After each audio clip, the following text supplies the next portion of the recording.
Hey everyone, Jenny here with 2 quick notes ahead of the show. This week we're dropping 2 episodes to make up for missing last week, so keep out an eye and an ear for the kind of bonus newsletter and episode on Thursday covering part 2 of The Night in the Woods, Weird Autumn. While we don't shy away from serious topics, I wanted to provide a specific heads up. As we begin our discussion of Night in the Woods, we take a few minutes to provide some context surrounding the game, and that context does include mentions of abuse and suicide. There are timestamps for each section of our discussion located in the description for you to use, and if you or anyone you know is struggling, please find help.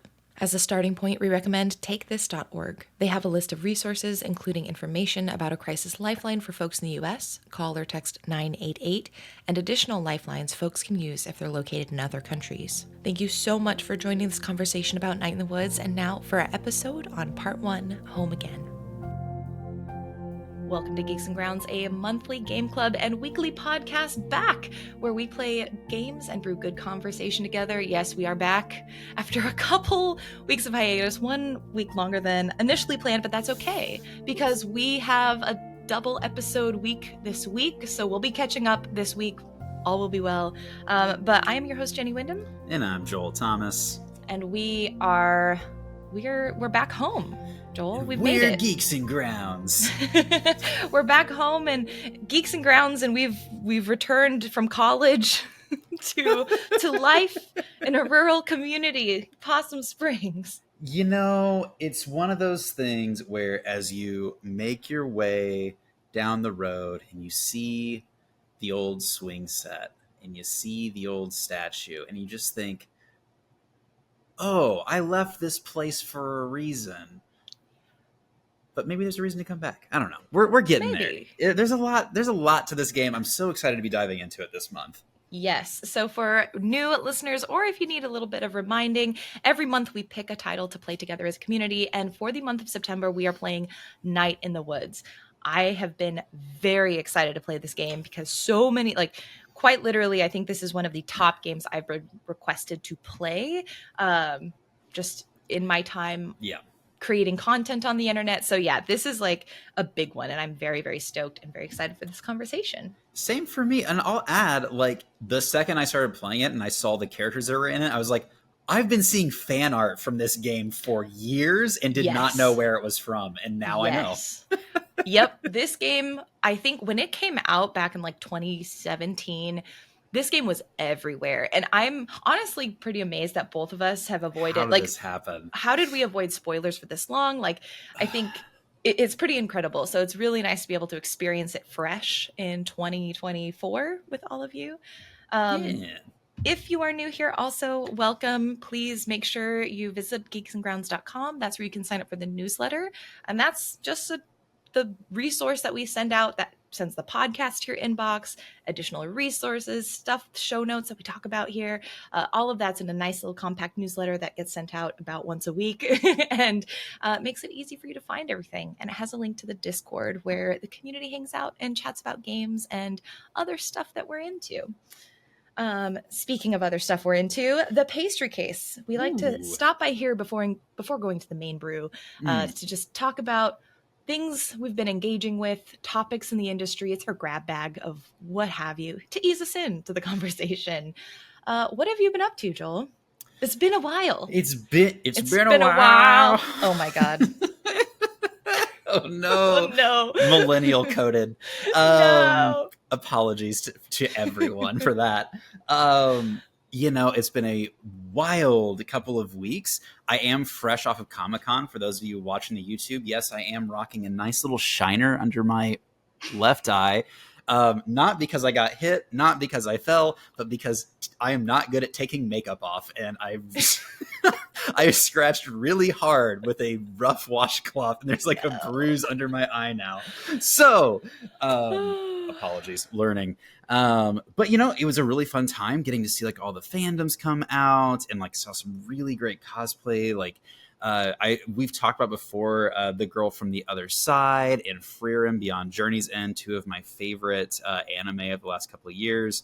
And the costumes for that were incredible. I did a little Jujutsu Kaisen cosplay, so it was really fun, being in the environment and seeing some people dressed up.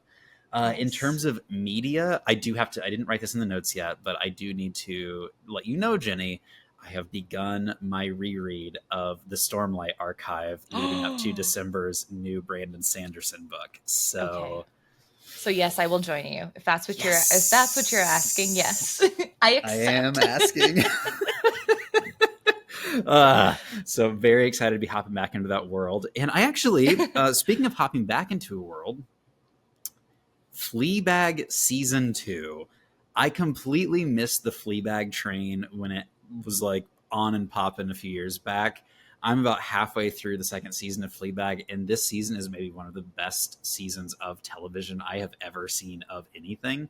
It's like a 6 or 7 episode mini series for this season, and the tension and the romance of this show, Jenny, my God, it is so good. Did you ever watch it What back in is? the I day? was gonna say I don't know what Fleabag is. So could you summarize? Like, what's the elevator Yeah. pitch? Elevator pitch is you're following a woman in modern day London, and she's kind of just trying to make it, but she lives like a really messy life, and it's her trying to like get her life back together. Um, the central premise of the second season, I honestly think you could skip the first season, just go straight to the second season. You will only be missing a little bit of context. Second season, you get the guy that played Moriarty in the Sherlock series. I don't know if you remember Andrew or something. Vaguely. He plays what is referred to as the hot priest, and it's like the chemistry and sexual tension between these two in this like forbidden romance thing is like so hot. Like it is just one of those things where like you're watching this romance and it's like this is one of the best romances of our age. I'm convinced. It's so good. Wow. All right. What is? Where can we find It is on it? Prime. Okay. Phoebe Waller-Bridge is the writer, showrunner. It's based off Mm-hmm. of like a one-woman show that she did in London for a long time. And yeah, Nice. really, really great. So if you guys have not watched this, would highly recommend, especially if you're in for some like romance and drama. It's very Mm-hmm. good. Nice. And I also started watching the brand new show on Netflix this week called Chaos, Kaos, and it is Yeah. starring Jeff Goldblum, and it is a modern day retelling of the Orpheus and Eurydice myth. Because we don't have enough of those floating around right now. Yeah, it's very in. It is very in. How is it? Because I was looking at this and I ended up not starting it yet. I am only through the second episode. What I will say is the tone is really inconsistent and it's fun. And it's like the filming is beautiful. And Jeff Goldblum is a treasure as always. But you have this like absurdity of like these gods and the lives that they live with like some really heavy and dark subject matter. And so what I haven't decided for myself yet if the tone works, but it is definitely interesting. I think it's worth a watch just to see if you're into it generally. So Okay. yeah. That's cool. Yeah, it looks really good. And like the key art for it just looks so lush and like full of detail. And so it definitely got me intrigued. So that's very cool. Yeah. So what have you been getting into, Jenny? A lot of shows because I've been traveling. And so like when I travel, that's the thing. I like to just sort of binge watch, download a show and binge watch it. I have been traveling to PAX West. So I did want to highlight PAX West was awesome. I'm trying to get back into my like writing phase and covering games a bit more consistently. And so I'm going to try and have some sort of like mini write-up of the games that really caught my eye. But I'll say them out loud here for you all. The first one that really caught my eye was one called, it's from the publisher and I think it's pronounced Ysbreed Games, but I'm not entirely sure. It's the publisher. They have a lot of really sort of like grungy, like CRT anime vibe games. Cool. They published World of Horror, which if y'all know World of Horror, that's like a really great horror game.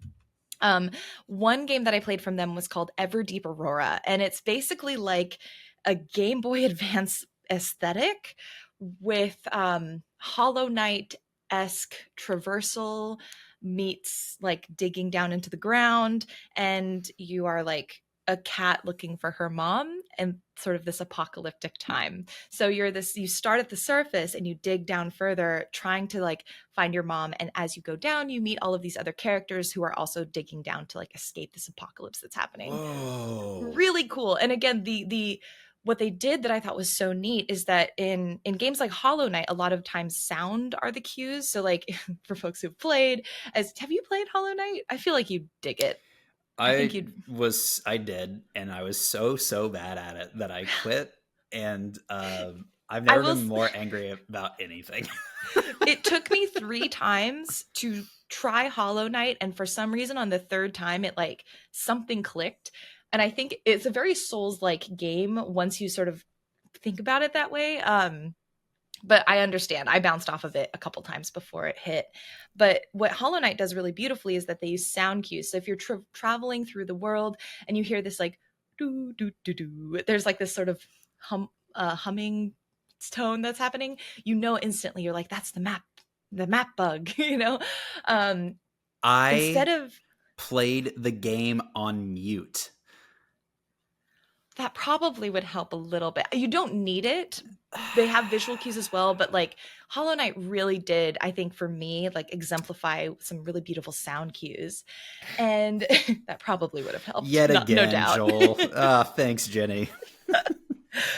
What Everdeep Aurora does, though, is that if you get into a vicinity where there's a certain type of event, usually like interaction with another character, the screen will change color. So like most of the pixels, for example, are kind of this like orangey brown. And then when you go into an area that like all of a sudden it turns blue, you know, like a certain type of interaction is going to happen. And I thought that was a really cool way of immediately like telling you something is happening if you don't know what that color means, or if you know what that color means, you know what's about to happen, which is very cool. Yeah.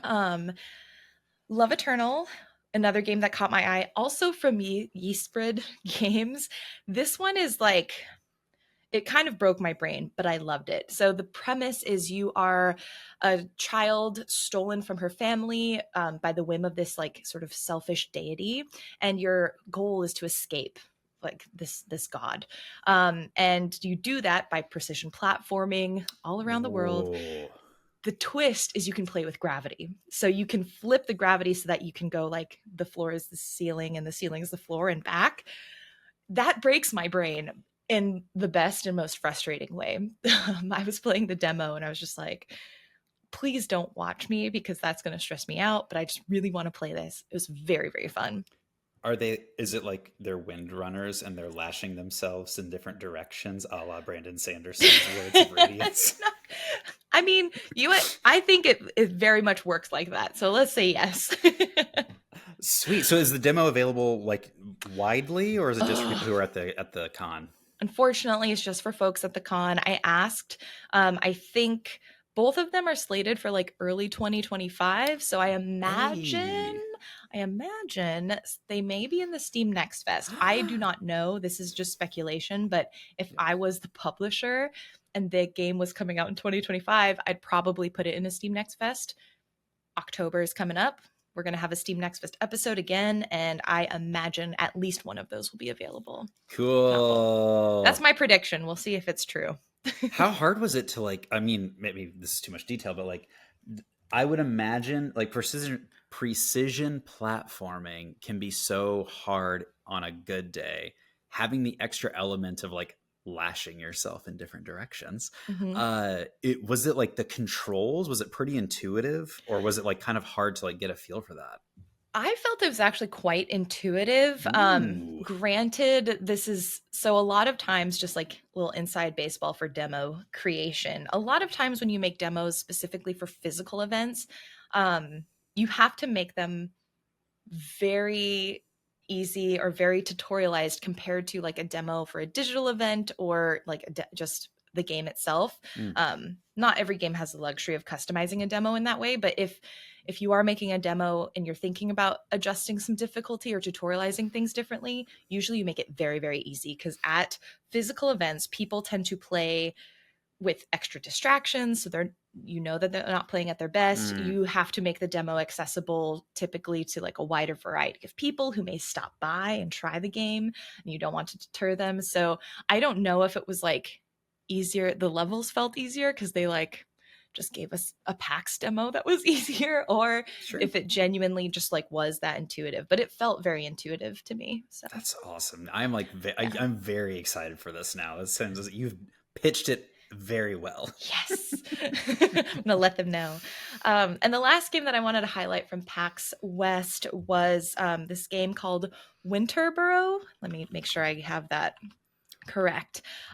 This is a just like a cozy woodland survival game. So think like a Don't Starve, but instead of kind of like nightmarish looking creatures and kids, you have adorable little mice and like woodland critters. So it's very like cozy life sim Redwall vibes, which I am very much here for. And it's very, very cute. So that one, I just love the energy of it, and I love survival games. I have grown to love survival games, so that was another highlight for me. Now, when you're playing survival games in these cons, are you a little jumpy when you're in that environment? Or are you like disconnected enough that you're like, no, like I'm able to play this without like I would be screaming. So Yeah, curious. no, well, it's like definitely not like scary, scary survival. It's just like a lot of crafting and resource collecting. There's like Got it. conflict and stuff. But also I feel bad because I don't like putting on headphones at conventions, mostly because I'm like, feels very weird putting on the headphones that to me, I'm like, I don't want to wear something so many people have put on and off. And so I don't ever get to listen to the music and stuff, and I know that that's a thing. And so I don't know, maybe with the music it would have been more tense, and with the other games too, but I just avoid it because I'm like, I'll listen to the music at home. But yeah, other than that, PAX West was awesome. Wholesome games. We had our first booth. It was exhausting to booth, but it was very fun. The booth itself looked very cool. I saw a picture of it. Did you just help design that? How did that come to be? I mean, we hired a company, Cindy, who was our person at this company, amazing. So we just kind of gave this idea to her, and she and her team ran with it, and we just like helped, set up and take down. And yeah, it was great. We pretty much just gave her the key art and was like, here are some ideas, run, do what you will, work your magic. And Cindy does the booths for like Inner Sloth and Brace Yourself games. So she does like all of this stuff. So yeah, she's great. Awesome. So man, yeah. Wow. But other than that, I've been watching a lot of K-pop docu series. Wait, what? Yeah, if you didn't know, I like K-pop. No, what series, Jenny? Oh my gosh. We all know you like K-pop.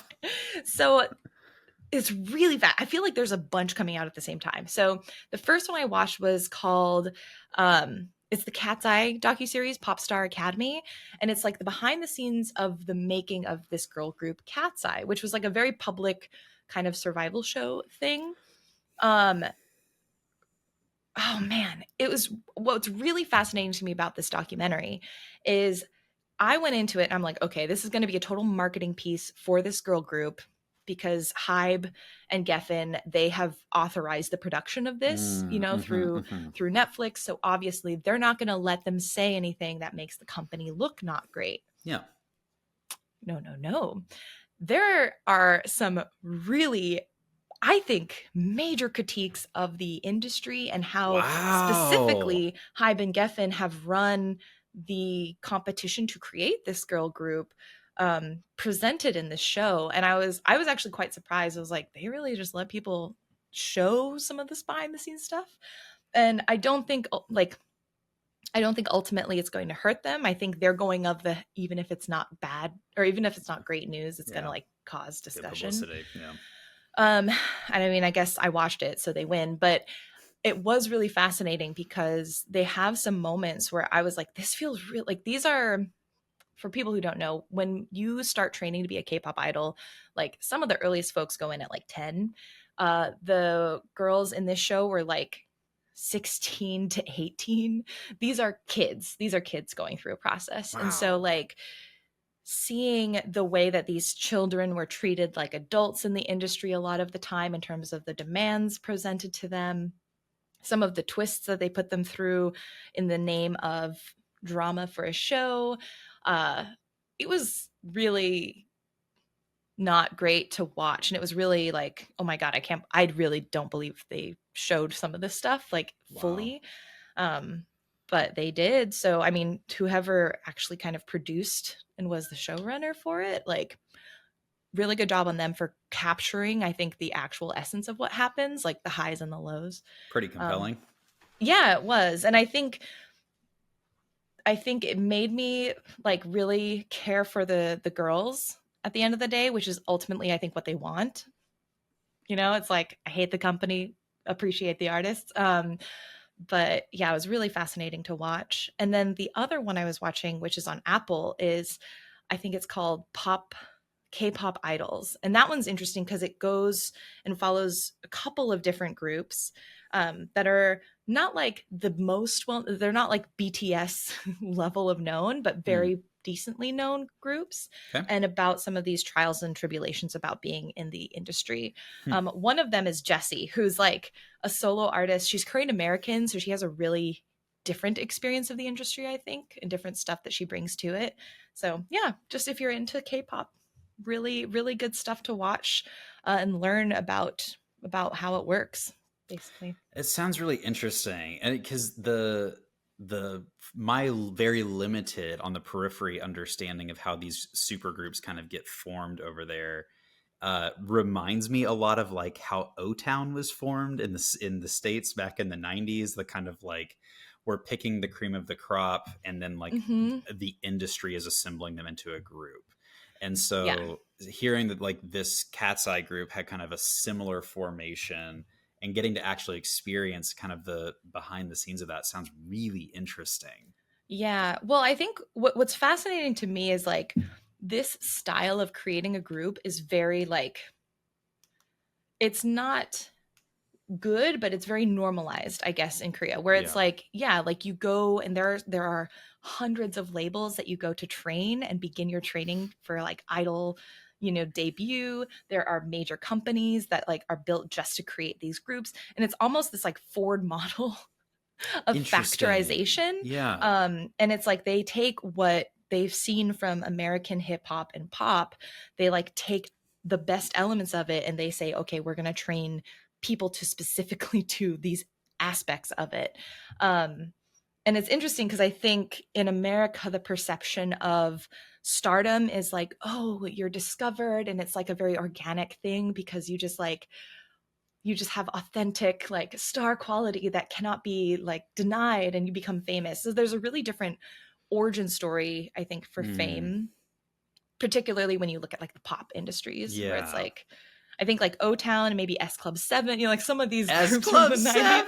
right? Where it's like they had like designed a group, for these reasons. Yeah. Um, they kind of keep it hidden where it's like in Korea, it's like very well known. And it's like part of the culture is figuring out who is training, who is close to debuting, which is like joining a group, becoming, officially famous.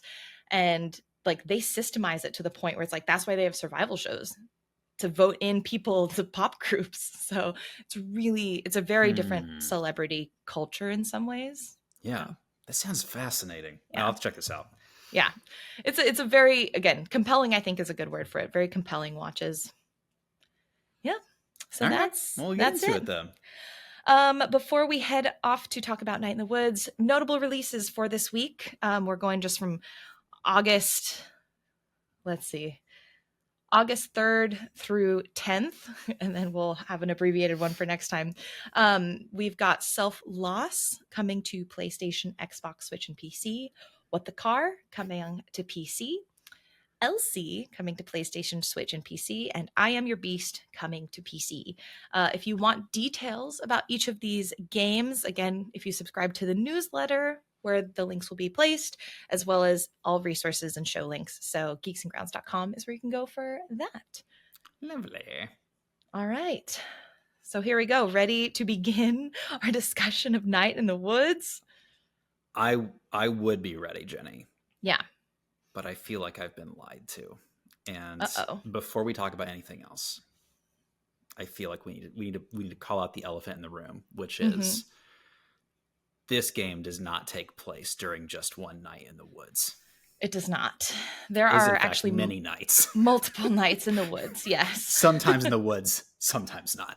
Yes. And I want to just be clear with our audience that we don't, at Geeks and Grounds, we don't stand for that type of misleading Right. experience.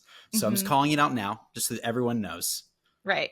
It is more than one night, and some nights are not in the woods at all. Yeah. Yeah, that is very serious. true. Yep. What did you know going into this? We talked about it a little bit at the top of the show, but what did you know about Night in the Woods before you started playing? Literally nothing. I knew that, like, I watched the trailer for it, and honestly, I was expecting it to be just one night in the woods. And so when the game kept going and it wasn't one night in the woods, I was like, am I missing something here? Because I just did not understand what was happening. But I watched the trailer and I think that was really about it. So I went in knowing very, very little. How about you? I know it sounds like you've been kind of like getting the buzz around this for a super long time. What were you aware of beforehand?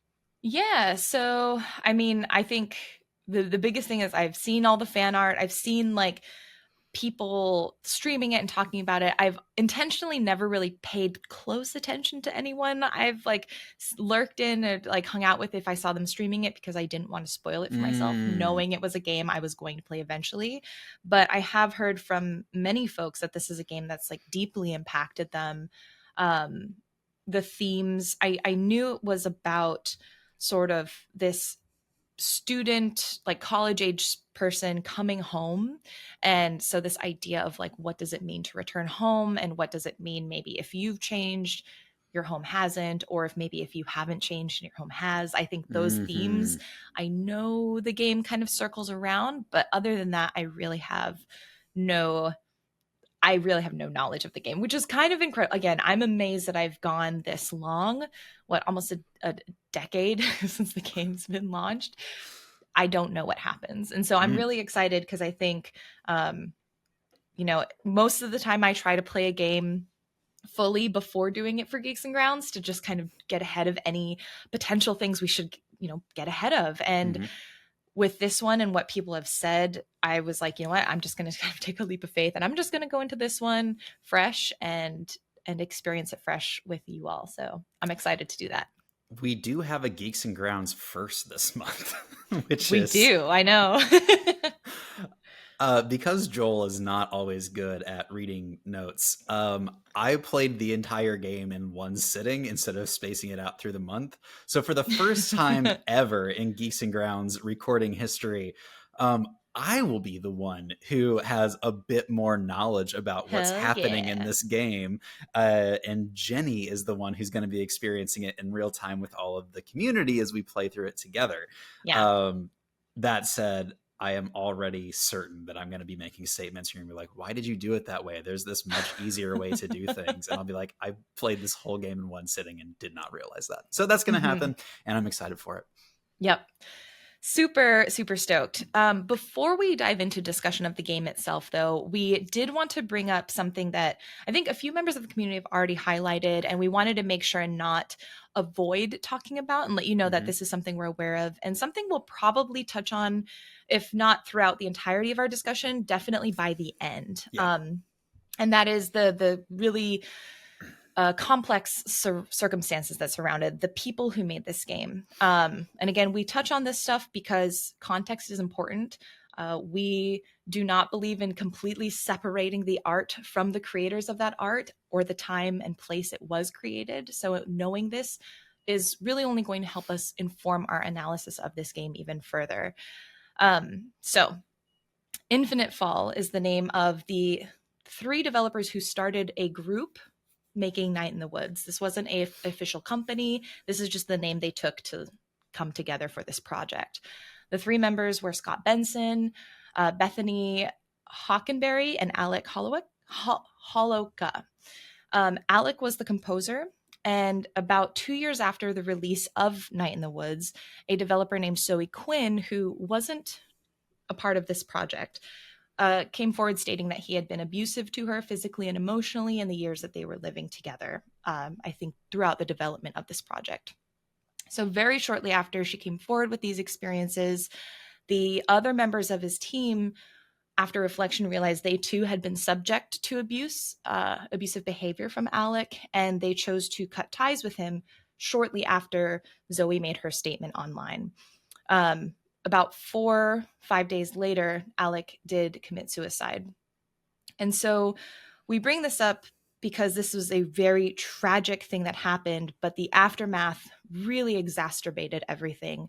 A specific subset of the internet, if anyone's familiar with Gamergate and some of the folks who participated in the vitriol that was around that, this may feel very familiar, but a subset of the internet came up, and instead of allowing the family and the victims to process everything that had conspired over the past week, they ended up co-opting this, turning it into a story about false allegations, cancel culture, ethics in games.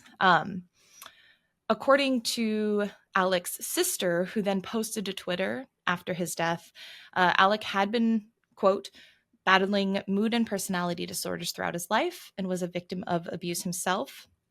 And again, to be clear, she and all the other devs concurred that he did cause physical and emotional harm to people around him. And she explained that he had been trying to correct his own disorders in recent years through therapy and medication, saying, again, quote, he wished the best for Zoe and everyone else. And this, kind of like I think a lot of the instances of the game, it's not neat. There's no really nice bow to tie or conclusion to this. We wanted to just use this as an opportunity to say the people who step forward with these type of statements and experiences of abuse shouldn't have to also try to consider and counteract hate and vitriol and the invalidation that the internet throws out.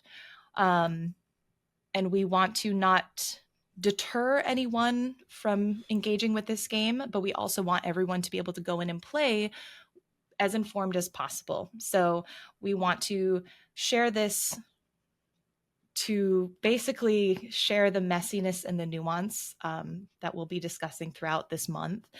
And I wanted to read a statement from Benson, one of the 3 Infinite Falls developers, because he put together a really extensive post about his thoughts. And I thought it would be best to maybe conclude with what he said. While I praise Alec's work, consider this. People left the industry because of what he did. People gave up their dreams, the art they wanted to make. People drawn by the promise of working with a well-known indie developer found themselves caught between giving up their dreams and financial stability and getting away from him. People spent years with him as a destructive presence in their lives. People developed PTSD. People spent hours and money on therapy. People felt trapped by him. It's hard for me to see how one man's work is worth what he did to so many others. This is a little bit further down. He says, I cared a lot about Alec despite all this, but covering for and enabling the harm someone does to the people around him isn't caring for them. Sometimes nothing turns out well. Sometimes everything's fucked. Sometimes every outcome is bad. So again, we don't say this to discourage or dampen the discussion, but to illuminate a lot of the context surrounding this game and the fact that we are not going to separate this context from the game itself. And in some ways, I think it'll deepen our understanding of what we play. Joel, you've played the game further, so I think you may be able to speak to some of this better. Yeah, just to say that, like, this game, unfortunately,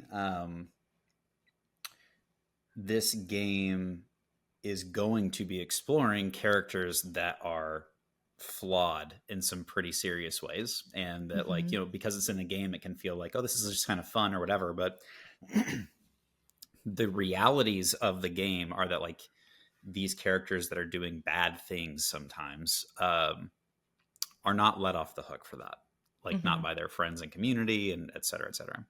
And so like Jenny said, like, we will always be a group of people that is going to encourage the survivors who choose to speak out against these types of experiences. That is just our default perspective. what this game is going to give us an opportunity to do is to have meaningful conversation around people who have done complex and bad things in their past. That is a theme throughout this game. Mm-hmm. And I would assume that the devs, as they were working on it, did not realize how closely that was tied to the reality of what was happening with Alec. Mm-hmm. Assumption, I don't know. But I think the horrific realities of what he did and then what happened to him are going to lead to really meaningful conversation because of the content of this game. And so we're not going to shy away from those discussions. It's going to be part of what we have here. Just so that everyone knows, though, this is not going to be a like, was it good for him to commit suicide? It's not going to be a like, it was okay, like this person was out of line for speaking out. Like that is not going to be the discussion. It's going to be a discussion more around the themes of like complex people within our communities. How do those conversations happen? How do we call out people who are in our community that are doing destructive things? And then how do we, in some, when appropriate, support them to make change in their lives? And so just to be clear, like this is not going to be a situation where we're going to be like taking the side of this Alec person just because of what happened to him and his taking of his own life. So just to be clear about that, like some boundary lines for how we're going to be handling this. But this game does lend itself to real conversation about the complex realities of people who are flawed and broken. Mm-hmm. Yeah. So thanks for listening to that as we delve into the game. And as we open the game, we actually begin with a poem that I thought was really very thought-provoking and definitely set a tone for my experience playing through. I'm curious, do you have the poem up? I did not. I did not notice it at all. Really? Okay, here, let me So, I'm glad that you did. I literally, the first line that I wrote down is, in the year Granddad died. That is my first note so that I could know what was going on. And I did not even remember that there was a poem in the start of this game. Bad, Joel. Okay. Bad notes. Let me put in the notes just so you can like take a look at it, just so you know what I'm going through as I talk about it. So what I thought was really fascinating was I opened the game, you see this like stylized Night in the Woods title screen. And so I'm just like, all right, I'm ready to be a cat, right? Because I saw the screenshots, I saw the fall leaves. You begin with the black screen and like you wrote the line, in the year Granddad died pops up. And you have options and you can say, like the highway extension came. I forget what some of the other options were, but you can choose these details of the poem. And so I chose the highway extension came. The road through Possum Springs had been the only way to the state park. The highway took the traffic, but gave us Donut Wolf. Granddad left me an apple crate of books. He loved ghost stories and quoted them to himself in the hospital bed. They went looking for the gods and died in lonely places. On his last day, he sat up suddenly and stared bug-eyed through the window at the old parking lots, wide, sparkling like oceans. He turned to my dad, his eyes still wide. This house is haunted, he said, and died. Yeah, everybody snap it. I honestly just loved this beginning. Former English teacher. So I'm like, I haven't seen it. Like, I don't think I've ever really seen a poem in a game like that. Like, I don't know. I was not expecting poetry. And so the fact that we got to create this poem, pick some of the details, I thought was wonderful. And I just, I was not expecting poetry. It should be the name of like a Fall Out Boy song or something. Yeah, it should. The comeback album. I think, and it sets up a lot, right? I think I took it as this was written from the perspective of our main character, May. We learned that her granddad had died. We learn immediately that this town of Possum Springs has had some, what do they call it? Basically like urban restructuring, or I forget what the word is that they use, but basically they've had a highway sort of come through and remove traffic that originally came through and gave the town its economy and, you know, tourism, whatever. Right. Um, the line, "They went looking for the gods and died in lonely places." Great line. I don't currently know what it is, but I know it's a good line. And I'm waiting for it to like click, I think, for Well, myself. I'm glad that you wrote this because I, again, totally forgot about this poem and I now know how it clicks and it will pay off. So Oh, yes. I'm pay so attention. excited. See, and this makes me happy because I'm like, I hope it pays off. So the fact that it does is very good. It's interesting. Like we have a lot of like kind of meta conversations to have around this game. Yeah. And from the jump, the fact that you kind of are painting the story that we're going to be encountering, like I did not even think about that, but like that's what's happening here. And that's very, very cool.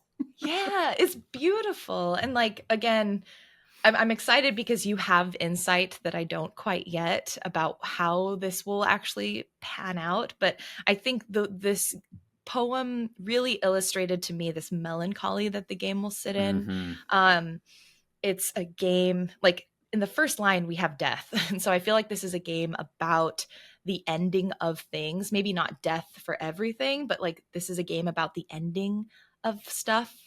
Um, it's kind of like eerie, like we're talking about ghosts and haunted houses. Like there's a lot in here. So I'm again, the person in me who loves poetry is like very excited about this scene. And it's the first scene. So. There's going to be some creepy crawlies. I think the tone of this game is definitely one where they're trying to set that like what's going on behind the scenes tension. I think you're frozen for me. No. Okay, I'm going to write this down. 41. Check. Mic check. Okay, you're back. Am I back? Yeah. Also, I'm changing my internet when I get back from vacation or from Colorado because like this has been literally, I was in critical meetings over the last week and my modem just completely shut off. And it was like, I guess I'll join from my cell phone because fuck me, I guess. So sorry. Damn. No. I mean, you can't. It's Comcast. They suck. They do suck. So, yep. Yeah. Sorry. I ended with like this scene. It's just so good. Yes. Did you hear me say anything? No, unfortunately. Did I say anything about creepy crawlies? Nope. Oh, Jesus. Okay. Cool. Yeah, so it's going to be really interesting. We're going to find a lot of that tension where you're wondering like is there supernatural elements here? Is it just a creepy vibe? Is there some sort of like cosmic horror, or is it like a person like Scooby-Doo-esque that's causing issues? Like you're going to be questioning that literally until the end of this game. And like I think they do a great job of holding that tension. So it's cool that like from the opening you're already like cluing into that. Yeah, I guess so. That was for me, like from the jump, I'm in there. I guess where did this game like really kick off? I'm going to say the first thing that I noticed about this game was the soundscape of the first conversation you have with the janitor. So like the game opens and you're like in the hospital and you're seeing your grandfather who's passed, and you're trying to make your way out of the hospital, and there's like a guy that's doing maintenance, like a janitor that's doing maintenance, and you can talk to him. And while you're talking to him, there's a TV that is playing in the background. There's images flashing on it. He is drilling, and you can hear the sounds of the drill. And there's also a dialogue box for your conversation that you're having. And the sensory like sensitivity in me was flashing. Like I was like, this game is like triggering some of my sensory issues right now in a way that is really challenging. And I was like, it felt, but like in a way that was like, this is intentional. Like they are communicating something to me about May, the character, by choosing to have all this stuff happening at once.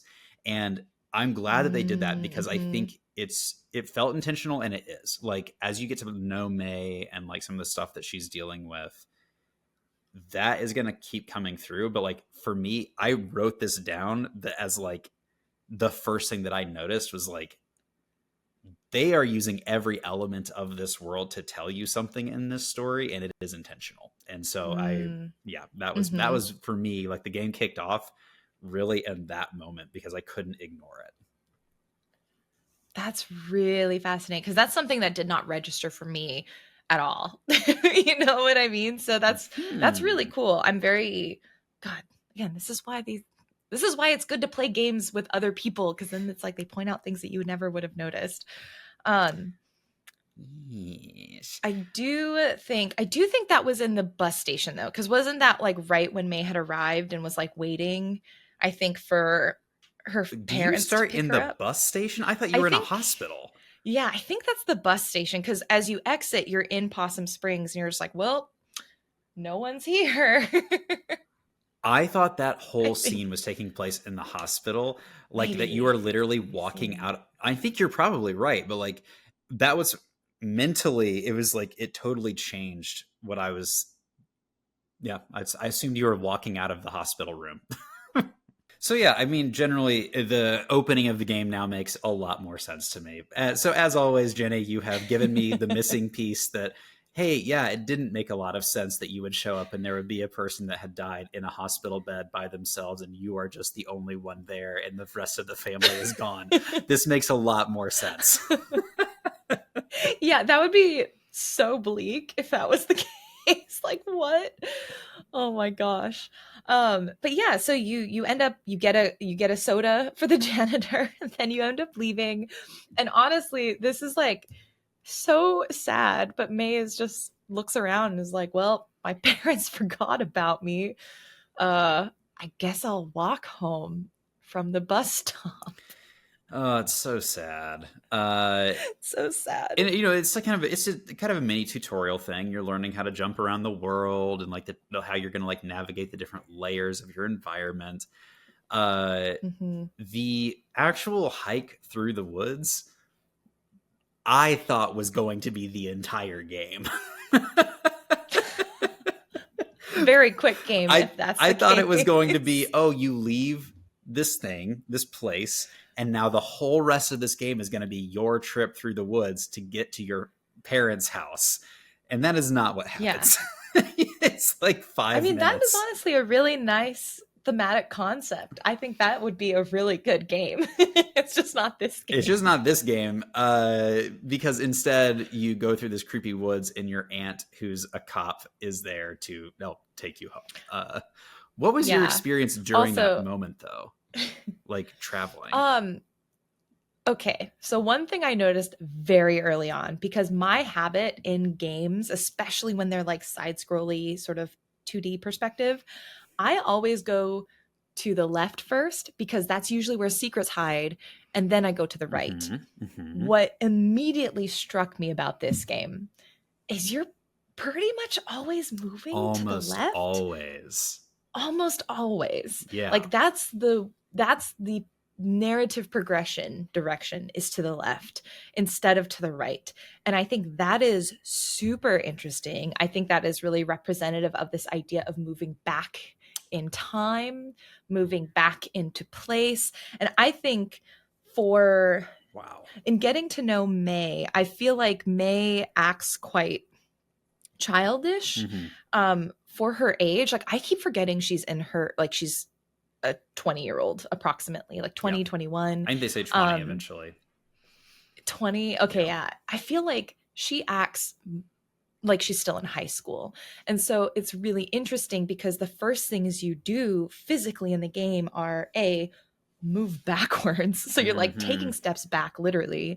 And you're playing sort of on this old playground. And so I feel like May is set up as a character to be very childlike in behavior compared to like where she's come from, which is a sophomore in college, which is really, I thought that was so beautifully done. Like physically you are doing all of that. I'm just going to use a quote out of context because it does happen in this part of the game that we're going to be discussing. But there's just such the perfect quote, which is, I stayed here and got older. You left and stayed the same. Oof. I wrote that down Woo!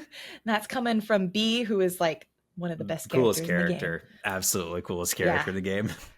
Yeah, Yes. so like Oh my I gosh, I think love that you wrote that down. it's so cool that like you were picking up on that so quickly. It took me a while to get there, to Mhm. be honest. Like it I thought as I got to know some of the other characters that like May was one of the more mature ones. Like she left, she's trying these new things. But Mm. you picked up on, I think, the truth much quicker than I did, which is like, no, like she's kind of stunted. Mm. And how does that how do we deal with that?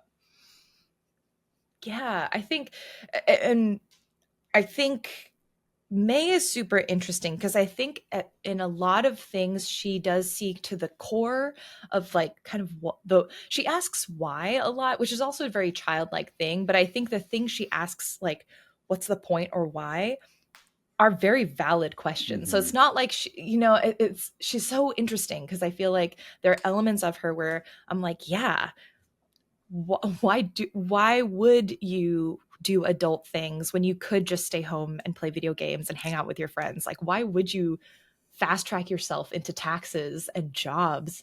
But at the same time, it's like, but also, what are you doing here? And so she's so interesting to me. And yeah, I think you said at the very beginning, she's a deeply flawed character. Yeah. But I kind of love her for it. Yes, I think so. And I think that not all, but several of the characters we meet in this game are going to be flawed people that don't always do good things, that do some objectively bad things. And yeah, I just think they navigate that complexity really well. One thing that you do get from the very beginning of the game that like I don't feel is ever satisfactorily resolved is May's relationship with her aunt. So like you're making your way through this little wooded section and this cop shows up that turns out to be your aunt and gives you a hard time immediately, and you also give her a hard time immediately. And that is just like the status of your relationship with this person throughout the entire game. And I just don't feel like, apart from her just being a cop, which I guess is reason enough to dislike someone, in my opinion, you don't really get much information in the way of like why their relationship has so much animosity. Yeah, it is interesting because at first you feel that tension immediately because when they meet, you don't even really realize they're related. You're just like, oh, maybe May just has like a couple run-ins with the law because May is a little bit of a chaos gremlin, doesn't mind doing crime. I think later on in her journal, May writes down and has called her aunt like mall cop aunt, which is kind of hilarious. Yes. And writes ACAB everywhere. Like, I hate cops. Like, May is definitely like not here for cops. Yes. I think, I just kind of assumed, I was like, well, maybe because her aunt's a cop, she just kind of defaults to like being antagonistic. But you're right that we don't really get, at least I'll from my perspective, and you've finished the game, so but there isn't like a ton of depth to their relationship other than they don't seem to get along very well. Yeah, and like it's the aunt is constantly making cryptic statements like she knows something bad is afoot. Even in that opening sequence, she's like, bad things are happening around here. Like, I can't remember what the words are, but like she has it the whole time. And I mean, the only thing that I can think of, I will share at the very end of the game. So I'm not going to spoil anything now, but like, I just don't think there's a satisfactory description of like what their individual relationship issue is. Yeah, I will say, I think in your first day, once you've come home and like woken up, Mall Cop Aunt says actually quite an interesting line. It's the world, and this is kind of alluding to the fact that like there's stuff happening, you better watch yourself. It's like very like, why are you being so antagonistic to this kid, basically?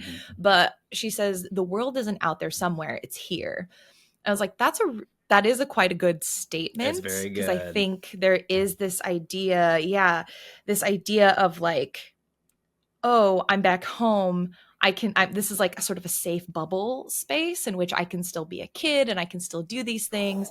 And the real world where I have to be a grown-up is far and away. And I think her aunt does pinpoint that notion of like, baby girl, like you are 20 something, like the world is where you are, like the world is here. And I thought that was a very good line, even though You I miss have May. such ACAB. good intuition, Jenny. Like, oh, I love, I did not, like, I remember noticing that and being like, oh, that's a really cool thing, but like, did not anchor on it. But like, God, that is crucial. And wow, I'm so glad that you're calling that out. I think that's like a really important theme for this game, not just for May. I think it's an important theme broadly for this game. So let's anchor on that one as we move forward. That's really good. Okay, nice. But yeah, you get home, you do talk to Dad. Dad's like, "Oops, I forgot. I'm sorry. Thought you were coming tomorrow." Yeah, Dad, come on. Yeah. You go to bed. We learn that there's some tension, and then you start exploring with the parents too. That like you'll explore, like that is a part of the game we'll learn more about. But like it was very interesting to like, maybe it's just because in the animation he's like literally facing the TV even as you're talking with him. But like I felt like it was such a cold reception. Like, hey, your child has just come through the door and you don't get up to hug them. You don't even stand up. What? Yeah. So I don't know. It was just like an interesting thing that I noticed. Like I have issues with how, like with my relationship with my parents, but like they would still stand up and come hug me if I were to just randomly pop home. Like, I don't know. It's weird to me. No, that's a really good point. Like I felt that sort of like distance, but I didn't even really think too much on it. So that's another really good point. Oh, I'm going to have a lot to say about these parents as we move forward. I have a feeling. Yeah. Yeah, I'm going to have a lot to say about this. But yeah, we sleep and we get to our first day and we're going to begin. I don't know how to describe it other than like your first day's cycle, because the game feels extremely cyclical in a way that really annoyed me, but I also think was extremely intentional by the creators. So talk about like exploring the town the first day. Like, what did you notice? There are a few things that I noticed, but I'm curious what you're picking up on. First of all, the town is okay. It's like full fall, right? So everything is orange. There are leaves. Like my favorite thing to do in the game is jump around the leaves because of the ways that they've like animated it, so that as you move, the leaves just kind of float along and crunch along with you. Honestly, it's kind of a joy to go through this town. What's interesting is if you try to move right, once again, there's construction. You cannot move forward physically in the space of this world. You can only move to the left.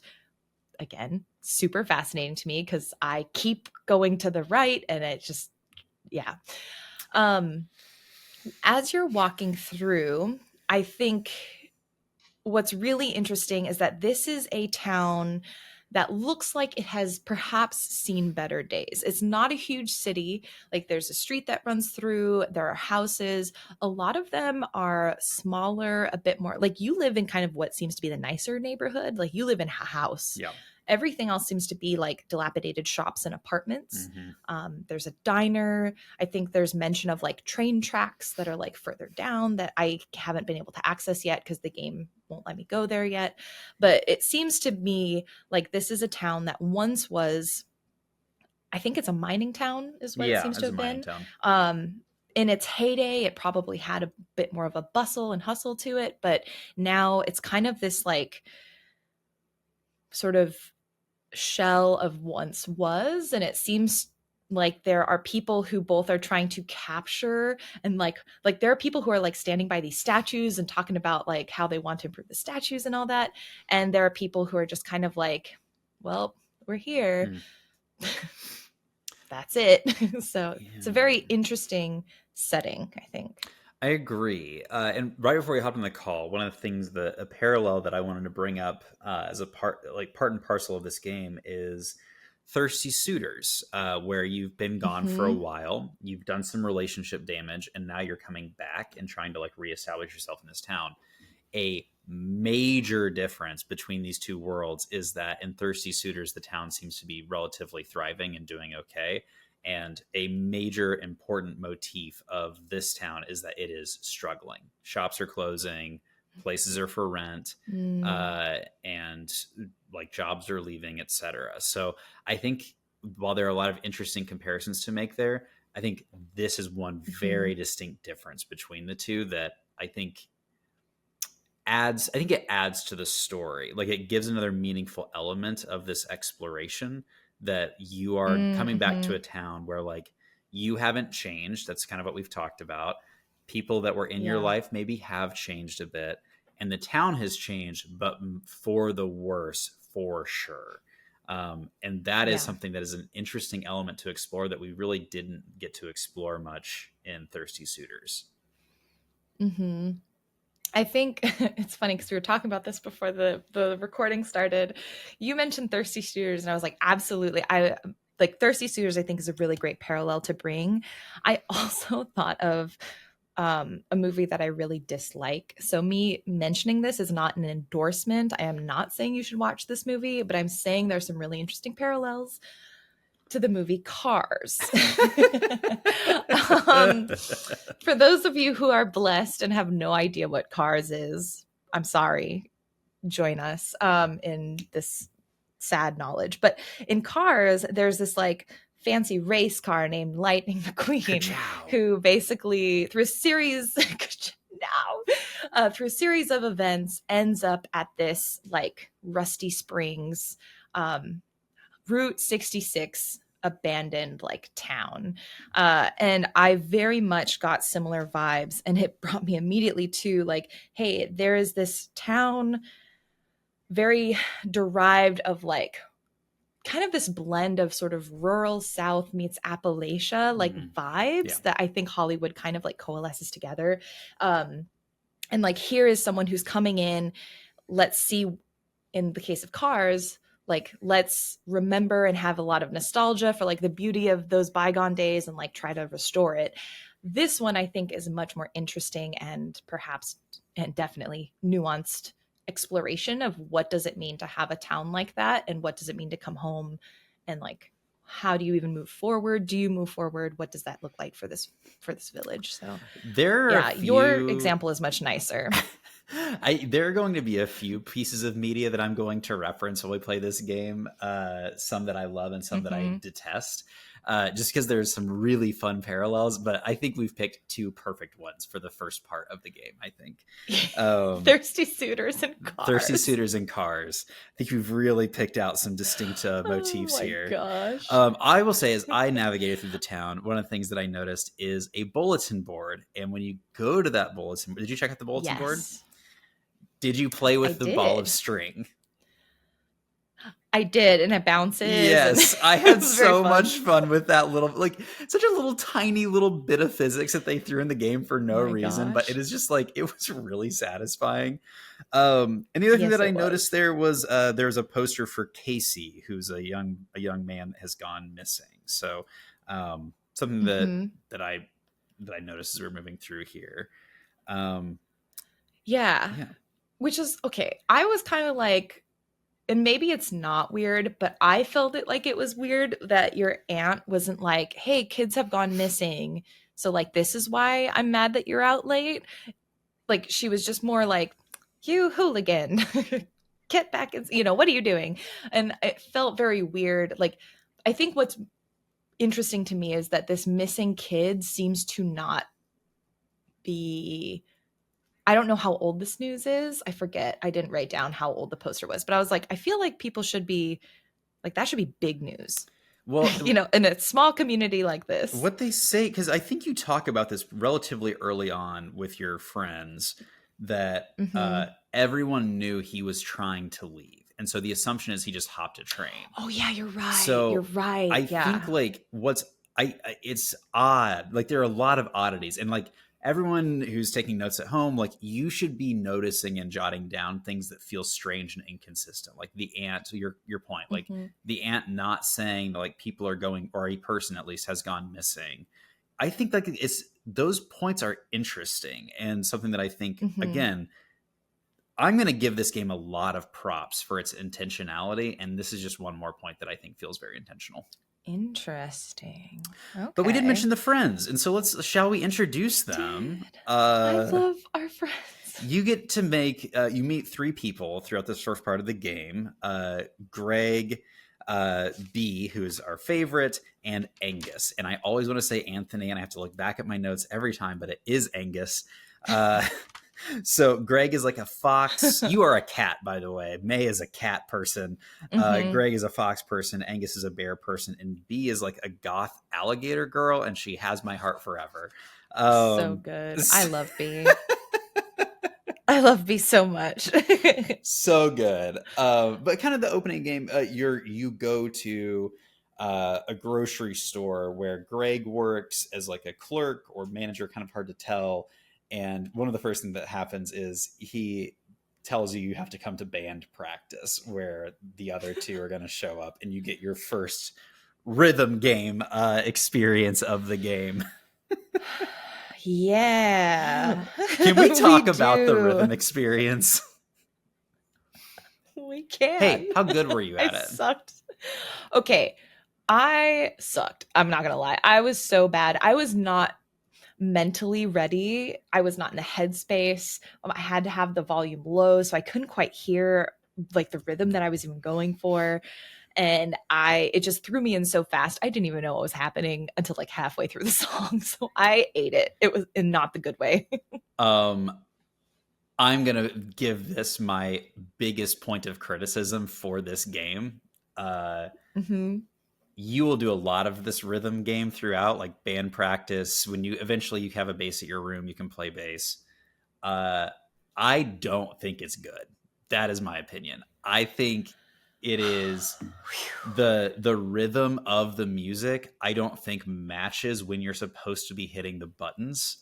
And like when I play rhythm games, like I am listening to the beat of the song to play. And so number 1, I don't think it matches correctly.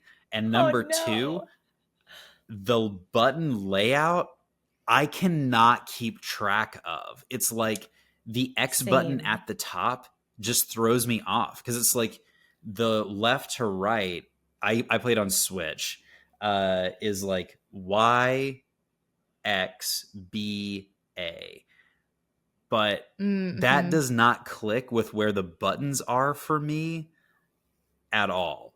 And I don't know what the better order would have been, but anytime I had to hit X, I fucked up every single time. And I mean, in my head, I'm like, why didn't we use the D-pad? Yeah. Yes. Give me arrows. Yes. Like, and maybe you could, I don't know, actually, let me see. I can try next time if I can initiate with the D-pad and it'll work. But yeah, I totally agree. Like the buttons, for whatever reason, do not feel like I can get the X and the B. I'm playing on Steam Deck, so I think the button mapping is different. But X and B, the 2 side buttons, are the only 2 I can get. The Y and the A. Yep. Oh my God. It's the same for me. It just doesn't make sense. And I'm going to add one more thing. And this actually, I will give them credit for, because this is intentional. But when you miss a note, it is the harshest. Like the sound that it makes is awful. All of the strings go like vibraty in like a really wiggly way that makes it really hard to focus in on like, how do I get this correct?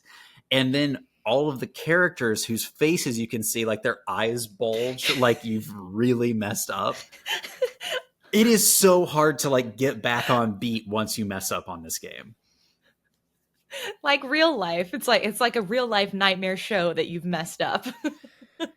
No, I agree. I think from my short experience with the game thus far, the rhythm sections are my least favorite. I've only had one. Well, I had 2 because I picked up the bass actually the first morning you wake up, and I was like, oh, what's this? Let me try it. And I was like, oh no, I don't like this. And then you have band practice, and I was like, oh God.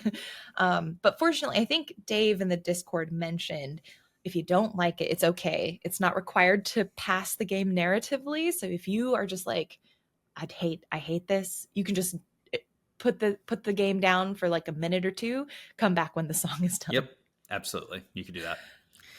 I did bad, and it didn't feel good to kind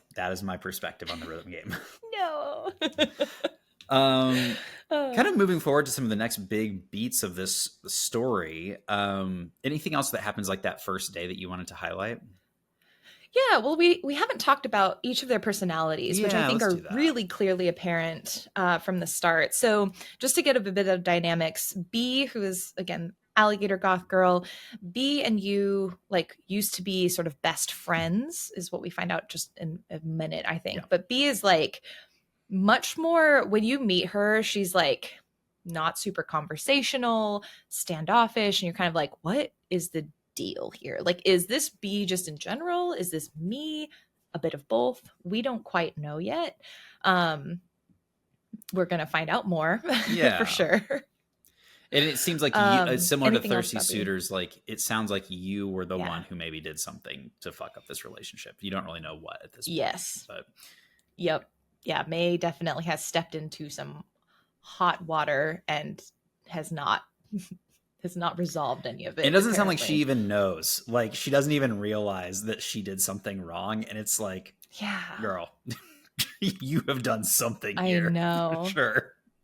I know. But you do have a bit more of a banter with Greg, who, when you meet Greg, it's so funny because you like see each other. Greg's behind the counter. You're like in the shop. And Greg's like, too bad you didn't die on the walk over. Yeah, or, this little game didn't get lost on the woods and die. Yeah, and then you say like, oh, too bad you didn't like choke on your Slurpee. Like, they just have this really fun way of communicating. I think maybe alarming to people who don't know that dynamic, but it's like they definitely have a close relationship. They're both chaotic. They both love like kind of getting into mischief. It feels like they're both definitely the gremlins of the group. And then you have Angus, who I think Angus may be my second favorite if I had to pick. I think it's the same for me. He's like such a grounding force in this group of friends. Yeah. I wrote down a quote from Angus just out of nowhere. We're all just atoms and our perceptions of reality are just chemical reactions. And it was like everything that he says just has this very like, I just picture it being this very like calm, monotone, like point of comfort, like the perfect foil to Greg's gargoyle energy, gremlin energy. Yes. And Greg and Angus are together, which makes them like, they are such a cute couple. Like, and like you said, they kind of play off of one another really well. And so I love that they're a couple. And yeah, they seem really good for each other. So I'm excited to see more of that, hopefully. Yeah. Anything else about their personalities that's worth kind of calling out at the beginning here? I don't think so. Not at the moment. So we do move forward, and the crew finds an arm on the ground. That has a black diamond tattoo on the forearm. Yeah. What a tone shift. What? Yeah, band practice. Let's have pizza and hang out with our pals. Just a severed arm on the sidewalk. That's cool. Yeah, that threw me for a loop. What? It took me a second to register what was happening. And like everything, like everyone's reaction to it is so nonchalant that I'm just like, what is happening? Like, what has happened to these kids that they're just like, severed arm, let's poke it with a stick. And you get this mini game where you're like poking it with a stick. Yeah. It's like, what? Yeah, I guess you eventually kind of report it, or your aunt comes up or someone finds and like says like, oh, we're going to take care of this. You kids scatter. And like, you don't really hear much about it until the next day before you're going to go to this party. Your aunt kind of gives another ominous warning about like bad things are happening and you should be careful and whatever. It's like, well, what is happening? What's happening though? Yeah. And I wrote, that's where I think she says that line of like, the real world is here, that I mentioned earlier. Yeah, that honestly kind of, it was interesting because I'm like, I came into this game and I'm like, okay, this is going to be very slice of life game about what it means to come home. You know, like what we've been talking about, the severed arm. I'm just like, okay, so this is going to be like a murder mystery because we have also the missing kid, right? Casey. So it's like, is this tied together? I think all you know is that like things are not good in this town in part one, and I don't think you really get into any like. This is actually kind of a criticism that I have of the game is like I felt very aimless at times where like either someone had asked me to do something and I couldn't remember it and I didn't have like a quest log to keep track of like what I was supposed to be doing, or like there was just nothing propelling the drama forward. But to your point, and again, to the credit of the creators, I think it's intentional. I think they are trying to make this feel very much like a real life where it's like there is no intrinsic meaning here, folks. It's like whatever you choose to make your life about, like that's what your life is about.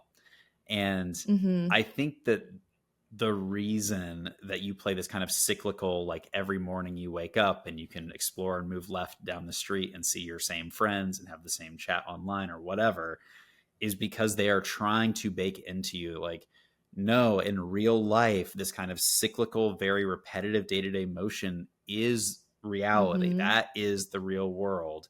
And bad things are afoot in the background, and you kind of choose how much you're paying attention to that as a character and as a player. Yeah. I think because again, we at this point in time, like we don't know why May has come back. Right. We also I'm trying to remember if she's ever given any sort of sense that she's a plan, but I don't think, at least at this point, she has a plan.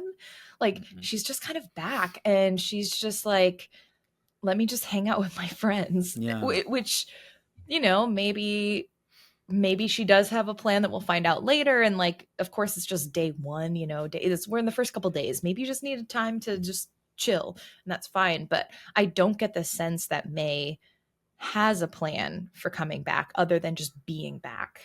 Yeah, I didn't get that sense either. I didn't get the sense she was back because she wanted to do something. The sense I got very much was like she's back because she didn't want to be at school anymore. Like maybe something happened or was happening there. We should talk about the kind of funny because she doesn't want to. Yeah, I was just gonna say it's kind of funny because she also doesn't seem to want to be back here either. Yeah, like that sense of kind like, of de facto. She doesn't have a place where she fits in right now. And I think the party is like a really good physical example of that. Like, you eventually like get invited to a party. Your aunt gives you this like dire warning about being in the woods and parties and danger or whatever. I will also give a shout out to this. Before you go to the party, you go and look in the mirror, and it was the first and last time I even tried to look in that mirror, because you go through this extremely negative self-talk where you're like really getting in your head and you get really down on yourself. And I was like, I will not be doing this again. This is too real for me. And it was really intense. Yeah. But yeah, I think to your point about like not feeling like there is a reason you are here and like not feeling like there is a place that you fit in. You go to this party in the woods and it's like to the very far left of the walkable area, you have Greg and Angus talking to each other. To the very far right, you have B talking with some stranger. You have a fire in the middle, a keg or something where you can get beer. And the douchebag playing the guitar. Okay, hold on. Yeah. Some of us have brought guitars around fires. Not mine. Yes. Her ex is playing guitar and is playing a song that she wrote. And literally, like, I got so frustrated during the scene because I could not figure out how to progress. I was like, I just keep talking to the same people, and like you run from one group to the next, like these same 3 conversations back and forth. And it was like no one was like inviting you to stay in conversation with them, not even like the people that brought you, which I think was shitty. But like it really, really showed that like even though this is quote home for May, she does not fit in here right now. This is not like she has people here. Yeah. honestly, it did such a good job of like making you feel out of place Mm. at this party, because you are just kind of, you talk to everyone, they clearly don't want to keep conversing with you, and so you sort of walk around and you're just like, well, I guess I'll drink another beer, I guess. Like, what else do you do there? Because you're also kind of trapped because your ride home is B. We didn't mention this earlier, but earlier you had to text B and say, hey, could you give a ride to the party? So your mode of transportation is there, and you're just kind of trapped. And I don't know, it brought me back to times when I was at events that I didn't want to be at, that I felt very out of place at. And I was like, well, my mode of transportation is not wanting to leave. So I'm going to have to figure out a way to hang out and just chill until they're ready to go. So, And now we have Lyft. yeah. Uh, And now we have Lyft. I will say you do get hammered at this party, but before we talk about what happens after that, there is a line of dialogue. I don't remember what it was, but basically May indicates that her dad doesn't drink anymore because bad Yes. things happened in the house when he did. So it's Mhm. definitely indicating that maybe he had a problematic relationship with alcohol. Maybe there was some like abuse happening there. And so again, we're learning about kind of the flawed nature of these characters, that like a lot of these people are going to have baggage that we're going to be getting exposed to. Yeah. And we learn also that because I think one of the things that May says is like, because she's talking with Angus, and Angus also alludes to the fact that his parents have Something also bad's a happening problematic relationship. Like there's something there with Angus's parents as well. So Yeah. I think you're learning that like each of these characters, like you said, come with their own baggage and stuff that they need to unpack and grapple with. And they are doing so in very different ways and to different degrees of, I think, success. Um, yeah, May, after a while, has, I think, just like 2 or 3 beers, which for May's, I guess, small cat frame is a lot, because May starts to just go off, stands on a stump, and like basically Cole is standing there by the fire. And May is just kind of like starts to sort of threaten, but sort of reminisce, and then talk about how she's not a total dumpster fire. Her sort of inner self negativity and self-talk came out. So like I talked about how I had like monster eyes when I was looking at the mirror, and she's like, and I have nightmare eyes, and that's the last thing you're gonna see when I stab you. And everyone's like, whoa, What the fuck? what's happening? Yeah. Yeah. Which, we didn't talk about this, but when you're walking around town, I think on the first or second day, someone does mention something like, hey, remember what you did back then? Like, I can't believe you're back here. Or like, do you think the person you like did that to deserved it? And you're just like, what did May do? Literally, someone Like, in the town calls her a killer. yeah. In And that so you're first just day. like, Yeah. what is happening? And Yeah. so you see all of this kind of like spew out of May verbally, and then actually May just pukes all over after her speech. It's perfect. It is chef's kiss. Welcome back to town. You've made an ass of yourself. Like they just absolutely nailed that energy. Yeah, it was, my insides, I was just like, no, no, no, please, May, just stop. Someone also, I was like, why, if I was doing that, I would love for a friend of mine to pull me off of that stump and just tell me to stop. Jenny, Part of me was I like, would do where that are for her you. friends? Yes. Thank you, Joel. I would do that for you. Thank you. I appreciate that. Oh God. But yeah, part of me was like, I think there's an element of maybe if you're seeing this and you're taken aback, but like, I was also like, where are your friends? Yeah. Why are they not talking you down from this? Because clearly you are not okay. I would like for us to remember this moment where it's like the friends are not always friending as we would expect, because there's going to be some stuff later on that I think is extremely unfair. And I think moments like this are important to, are part of that reason. So like, I just think in general, this idea of like all of these characters are flawed in some way. And this to me is one of those examples where it's like, Mm-hmm. I don't think they were good friends to her in this scene, just in general. Yeah. Yeah. And again, we know that May has also hurt at least B. We don't know about other, maybe Angus or Greg, but May has hurt other people too. Yeah. So also it could be one of those things where it's like she's hurt enough people, like maybe that is her reaping what she's sowed over so many years, now that she's back home. Yeah, absolutely. I think it's totally worth exploring. And we drive back home. So B is taking us back. And this part, oh my God, this part honestly floored me. I was like, May. There was a lot here. I was like, stop talking. Just stop talking. Because May starts to go into like the relationship. Like we used to be best friends, talking with B, like what happened.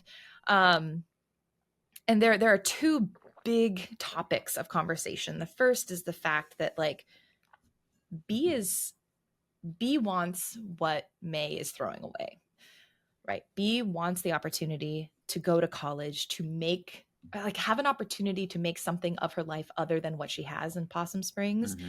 And she is really pissed at May for just giving that up and just throwing it away in her eyes. Yep. So that's the first topic. And it's interesting because I think there was a passing comment earlier in the day where May kind of like was poking fun at B because she was like given this store to run by her parents. And like B does not respond well to that. And I was like, what's going on there? Yeah, you're gonna learn a lot there. Yeah, I was like, I bet you we're gonna get into that because there seems to be a lot of baggage around like B and this store and like, yeah, I think just the fact that she is trapped, and she says this later on. You mentioned the quote that B said, where it's like, "I got older staying here." So B is definitely feeling some kind of way about May and like her decisions right now, because in her shoes, B knows she would not be making the same choice of coming back to Possum Springs. And then I forget exactly how it comes up in the conversation, but May starts talking about B's mom. And B is like, my mom is dead. You forgot my mom died when we were in high school? And May is just like, oh my God, I forgot, but I swear, and you just start fumbling over your words. And I'm just like, I'm in shock, honestly, because we know May is not the greatest of people. We know that May is having a lot of trouble, but this is like sort of a next level foot in your mouth moment. Yeah. And it was very painful to play. Well, and the implication is the reason B had to take over the store was because the mom died. So like, right. This kind of Nepo baby shit that like May has been like alluding to is particularly not welcome. And then the fact that like it sounds like it was also during this period in high school that May was not there for B. Yeah, I just think it's like, oh, we're understanding now like why there is this friction in their relationship. Yeah. And so B is done with May. B is like, I think B even stops the car before her. No, that was earlier. I think B actually walks you up to your room. So, but earlier B had stopped the car and made you walk the rest of the way home. Oh, that's right. Yeah. But yeah, B, despite all of this, where May is literally crying like a baby at this point, by the way, like May has just lost it. Once again, we see how May is just kind of regressing. Like she isn't able to have these conversations like an adult. I mean, she is just drunk. So there is that, but like, she doesn't have the capacity to like address this in a more grown-up way, I would say. Yeah. Or at least more thoughtful manner to B. And so B is taking on this role of like kind of taking care of May, even though I think May or later says like, I'm 2 months older than you. It's like B acts like years older than May at this point. Yeah. Like someone who has had to take on like that real world adult responsibility. Mm-hmm. Yeah. which I wanted to take this moment. We have a listener comment for folks who would like to comment, speak in, I guess, call in and write down what you think about the game or some of the thoughts you're thinking about. Please feel free. The link is in the newsletter and on our website. But you can basically leave us a voicemail to share some of your thoughts. And this one is from Catherine, or Cute Devil, in Discord. So we're just going to play it really fast. Hi, my name is Catherine, and I was curious about May's relationship with B. I saw in her little notebook that she wrote like a compilation of her name and B's name. It was May B, and I thought that was super cute. It makes me wonder if like May has a crush on her or used to have a crush on her. But other than that, I'm curious why they drifted apart as they got older, because it seems May and her used to be friends when they were like 10-ish or so. Um, but May's relationship with like everyone in the town has been pretty strained, and I'm curious about what happened, and are those relationships capable of being repaired, and if so, what does it take to repair lost relationships? That's great. This is such a thoughtful and thought-provoking question, and the difference between the game and like real life, what this is like. Oof. I will say in general, thank you, Catherine. I've this is one of those things that like this is why this game club exists, is so that we can like tie these things back to the real world and like really explore it. And I think one of the things that is maybe particular to me is it takes a lot for me to let a friendship go, but once it's gone, it is very difficult for me to find the motivation to try and pull any of that back.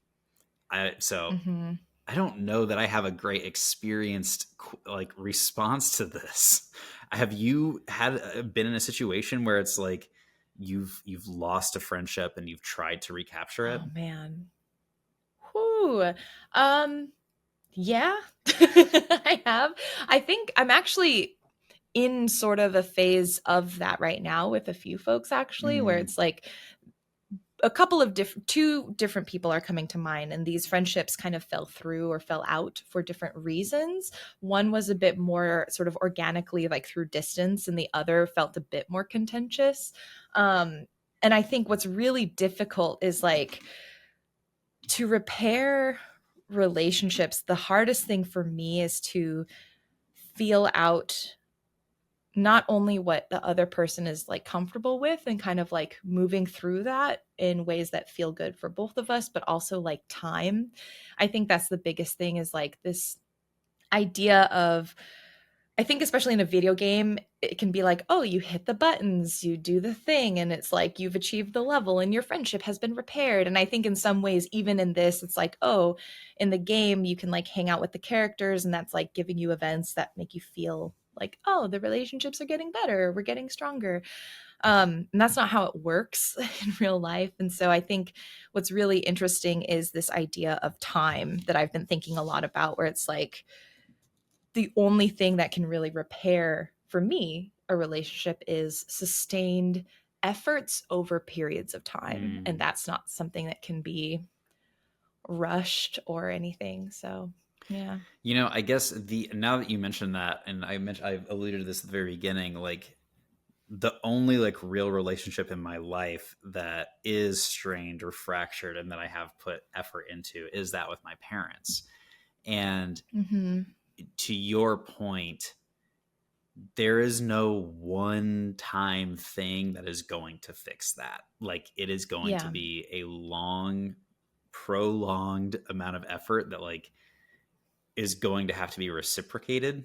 And I think to your point, and like we're going to kind of see this as we learn more about B and May, and like how their friendship is going to like move forward and have ups and downs throughout the rest of this game, is effort coming from both directions is required. And while obviously it's a game, so it's truncated and it moves kind of quickly, like I do think this game is going to do a really interesting job of exploring that. And like, what does it look like when for years, literal years, like you have not been nurturing this relationship like you like you should have been. And now you've come back, and because you don't have anyone else, you decide that you want to do something about it. It's like just a very interesting take. And again, this is my perception. Like, if Thirsty Suitors was a B+, this game is an A+.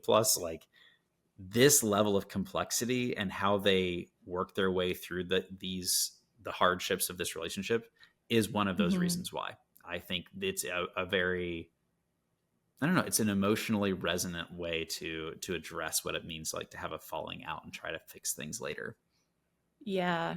I think this is more like a real life versus like what I'm seeing in the game, at least at this moment. But it's like this idea of also the vulnerability of reaching out, I think, is also really hard, because oftentimes when those like relationships are fractured, it is far easier to just be like, oh, it's done.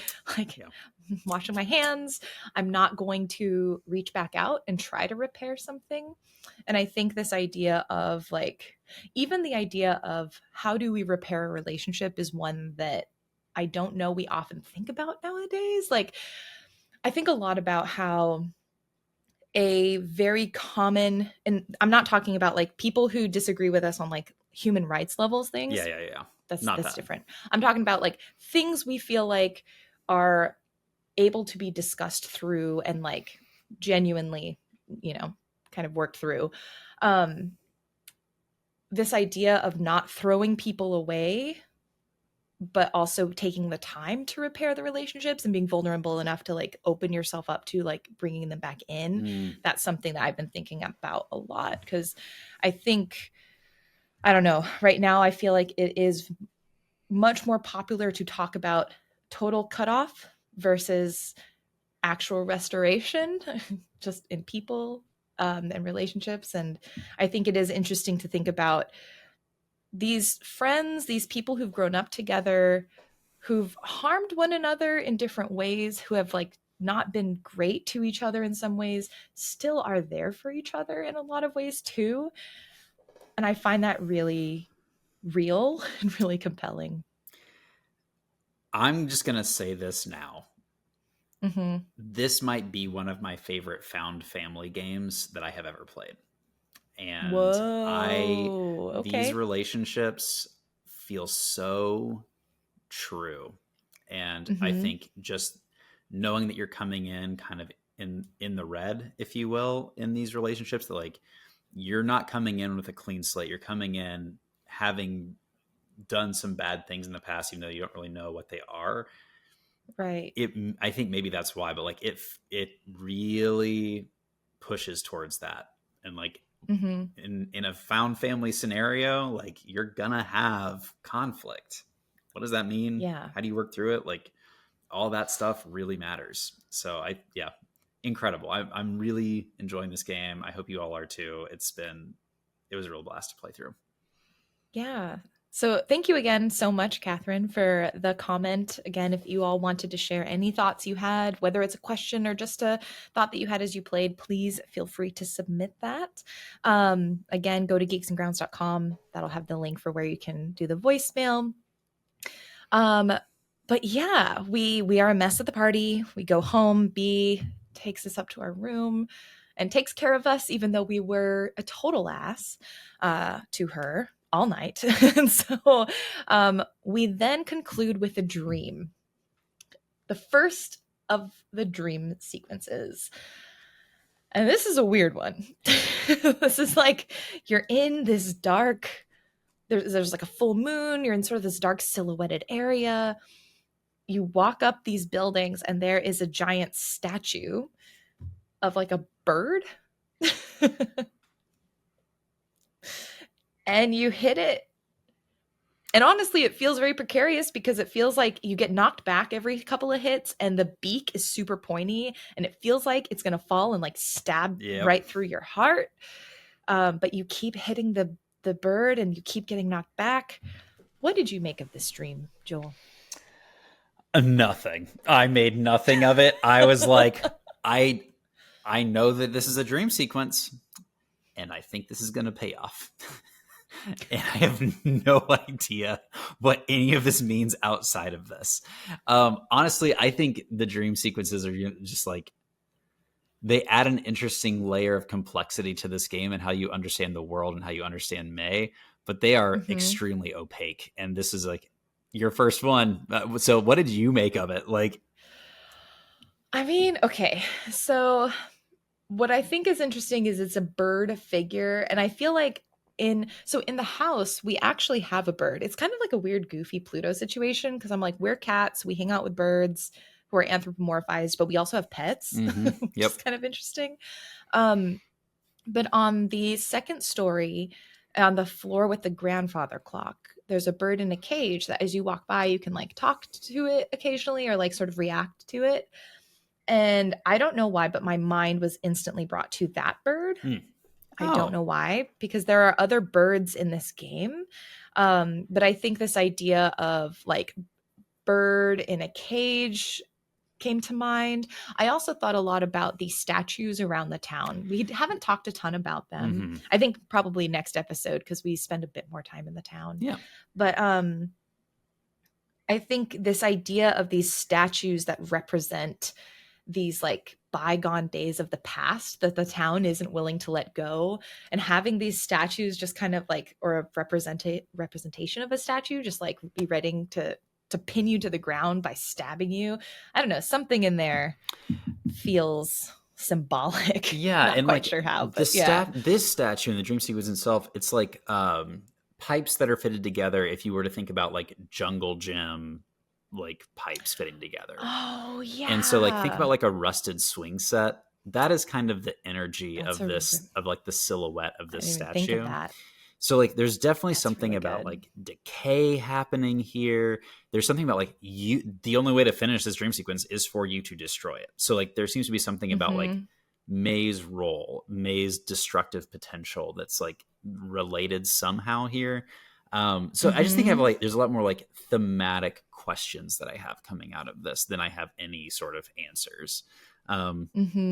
Which I mean, that to me is what makes a great dream sequence. I think dream sequences where it's like there's a lot of like obvious connections to what's happening, I don't love that, to be honest. I think that that's like too on the nose. This is, I think, a very palatable dream sequence. Yeah, I really like, I didn't even think about a jungle gym, but now that I'm like revisualizing that sort of bird skeletal thing, I really like that sort of exploration, that version of looking at the dream, because that's how we started the game. So I think that's a really nice full circle moment. Yeah. I did want to highlight, if you haven't checked out the newsletter, yet another reason to check out the newsletter. What I feel like is really interesting is this game explores a part of the world, or a part of the US in particular, that I do not have experience living in. Like my life is not that of the sort of rural mining town, small town community. I've lived in small communities as an adult, but like growing up, I think there's like just a very different way of life, a very different way of looking at the world and understanding your place in it. And I wanted to highlight this article that I found, or this sort of journal PDF, about, it's called Against Hillbilly Hot Takes, Humanizing Rural Appalachia Through Nuanced Rhetorical Frames. It's a very accessible read. Like it is not meant to be sort of highfalutin, push up the glasses journal article. It's really just a breakdown of common ways that we frame people from rural communities, and specifically Appalachia, and the ways that those frameworks that we've created actually flatten the experience of the people who live there.